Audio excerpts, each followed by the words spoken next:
عمر بن الخطاب مركو سوى إسلام هي أمير المؤمنين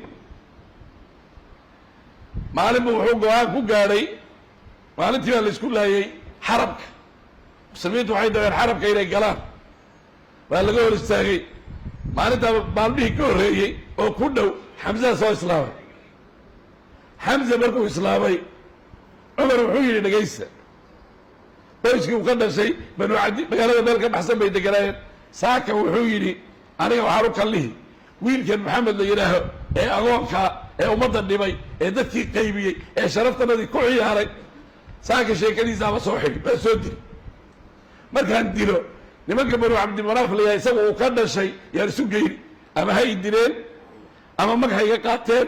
ama aniga haygu qisaasteen dhibkee laakiin ninkan saakaa soo reebi isagoo seefihiisii wata oo balaayadiisii oo dhan ku raran yuu magaalada maka soo aaday nin baa ka hor yimid marka war xaggee u socotaa cumarow saaka xaalkaa kuma fiicneen wuxuu yihi wiilka yada agoonka ah ee dadka dhibay ee diin cusub show xalay baa waxaa ku dhacday irmad ilaahi ah xalaa irmad lagu dhuftay maxaa yeelay maalintii nabiga dhibkaa loo geystay yaa intuu kacbada agteeda istaagay yaa wuxuu yidhi ilaahay ou labada cumar mid ka mida diinta islaamka ku xooji waa cumar binu khitaab iyo camar binu haashim oo abijahla marka diinta islaamka ilaahay yuu ku xoojiyey yaa hanuunkii waxaa la yidhaahaa fadhiga kadaloobka la yidhaha saa loo kala loobsado waa fadhiga shaydaanku u fadhiisto ninka islaamka waxaa la rabaa ama inuu lugaha saa isaga hor keeno ama sida duqa ibraahim hadda uu u fadhiya in loo fadhiisto laakiin lama rabo midka saa kadaloobka dabada intaad ku fadhiisato lugahaad saa u taagayso shaqo shaydaan waayo malagii hidaayada waday waxuu ka soo dhacaa la yidhi abijahal saa u kadalooba kan uma suubado in wax lagu rutuuro waa iska dhaafe cumar bin khitaab oo lugaha saa isu dabamarsaday oo fadhi u yimid waxoogaagii ku tuuray irmad baa ina ninkan ku jirta isaguna wuxuu moodi inuu u socdo inuu xalleeyo ninkii baa ku yidhi dhegayso maxamed horta kacbarta gurigaaga soo hagaajibu ku yidhi reerkan aad leedahay mas-uul baan ka ahay ee reer khitaab ah ee meesha jooga qaar ka mida waa muslim gabadha walaashaa waa muslimad ninka qabana waa muslim kan seedigaa waa muslim waxa gurigay ka socdaa bahasho horta gac guri ku noqo cumar meeshii uu ka kala wareegay gurigiisii uu ku noqday albaabkuu garaacay markaa iyadaaba nin baa ku jira qur-aan u akrinaya suuratu tah yuu barhayay markaa iyadaa oo markaa soo degtay cumar bin khitaab albaabka markuu haraati la dhacay oo laga furay wixii aan maqlahayey ee nuunuuda ahaa aan maqlahayey ii sheeg u yidhi saaka waa lakala bixi waxaa la yidhi oraxobaana akhriyayna dhaaf waa iska sheekaysanayne ninkeedi gabadha ninkeedii buu la kacay gabadha walaashiya ninkii qabay yuu kor ula kacay cumarna nin la iska xaji kara maaha nin iska xajiya cumar oo daqiiqada la taagnaada oo iska xaji kara ama ka xoog badnaa nebi maxamed keliyaa jiray maxaa waxaa dhacday hadda ka hor reer madiine ku taalla oo ay agoon lahaayeen yaa waxaa tuugaa baratay beertay gurtaan habeenkii bay boomaan nabigu wuxuu goostay tuugan beerta gala inuu qabto cumarna wuxuu damcay inuu tuugaa qabto iskamana warqabaan cumar beertii buu dhinac ka soo galay nabiguna dhinac buu ka soo galay waa mugdi toosh lama hayo labada nin baa isku soo boodi cumar markuu saa u qabtay nabigu ninkuu nabigu saa u qabto quwa ilaahiyaa la jirtay gacmuhu inay jajabaan bay ahayd waaba sii taagan yahay marba cumar baa tahay buu ku yidhi maxaa yeelay nin kaleo taagnaan lahaa ma jira ninka kale waa inu taagnida ka dhaca marka cumar saasuu xoog u lahaa cumarkii isaga ahaa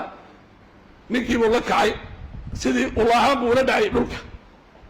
gabadhii baa isku duubtoo tiri war hayga diri ninka iyadiibuu indhaha gooyey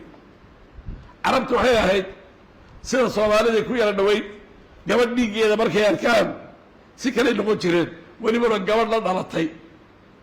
gabadhii dhiiggii ka qulqulay buu arkay gabadhii af waxay hadashay marka waxay tihi ifcal maa tafcal wax alla waxaad rabta maanta suubi gaal baa tahay mushrik ah oo ilaahay ku kufriyey annaga ilaahay baan rumaysannahay nebi maxamedna rasuul ilaahay soo diray inuu yahay yaan rumaysannahay kalimatu xaqin cinda suldaanin jaa'ir nin awood isbidahaya oo shayga xaqaan hortiisa lagaga dhawaaqo ajir gooriyay leedahay gabadhi meeshaasay ku dhawaaqday cumar waa fadhiisay walaashii waa dhiigaysaa seedigii waa ceeboobay oo balada ka dhacday oo seedigii buu dhulka la dhacay. wuxuu suubiyey marka cumar wuxuu yidhi waxaad akrinayseen een hadda maqlahayay bal soo bixiyo. ninkii saddexaad ee qur-aanka barahayay xaggee ku jira? meel baa lagu xiray, neeftaaba ku dhegi rabtaba, meel buu ku xidhan yahay oo haddii la arko hadduu arko cumarkaa isagaa uu liqiba. wuxuu suubiyey marka waxay tihi mushrik baa tahay, nijaas baa tahay, wax kuma dhiibi karno. gabadhii baa tiri kaa soo hortaysa soo daahiri bay tiri. wuu u dhaartay inuusan waxba u dhibaynin, wuu soo diyaariyey. cumar wuxuu ahaa marka nin wax akriya, daahe maa anzalna calayka alqur'aana litashqa, suuraddu akriyey. hadalkiibuu dhegaystay waxaa afkiisa ka soo baxday war hadalku macaana. markiiba waxay garteen in ninka wax ku dhibcay.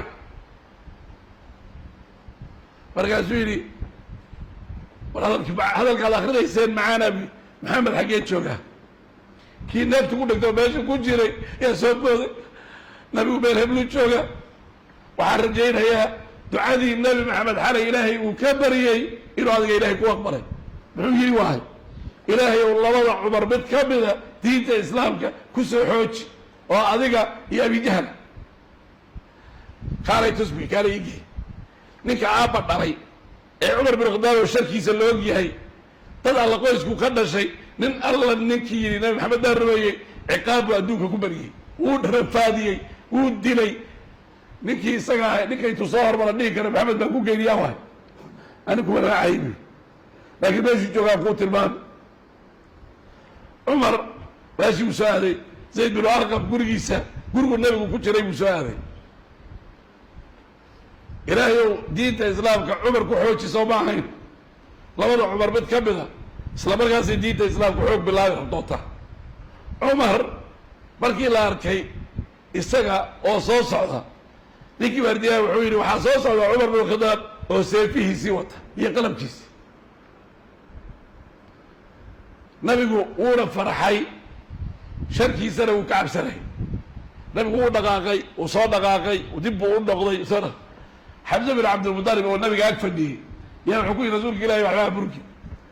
hadduu khayr u socdo waa soo dhawaynaynaa,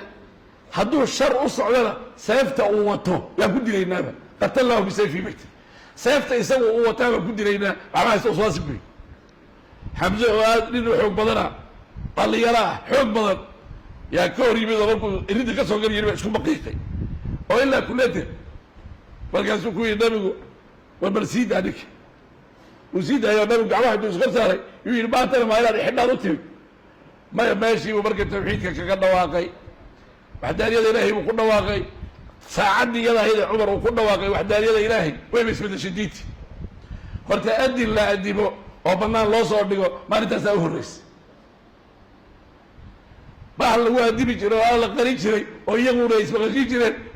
yu seeftu watay intuu ku dhuftay yuu kala jebiyey. wuxuu yidhi inta fuum,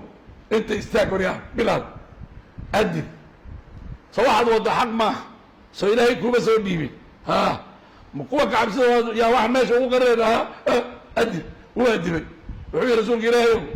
soo 30 nin ciidanku maaha, 15 adiga sii, 15 xamse sii, dhexdanada soco, bal kacbada inoo diidan maanta aan aragnay. cumar oo dhinacan ka socda markii la arkay balaayaa isu timid, xamsena dhinacan uu ka socdaa, farisulmulasab ninkii afka xidhanayay, kibray, baxdowga ahaa, dhinacan u socdaa. meesha ayaa istaagi bay ka sii dareereen. allahuma ayid ilislaama biaxadi alcumarayn, ilaahay diinta islaamka labada cumar mid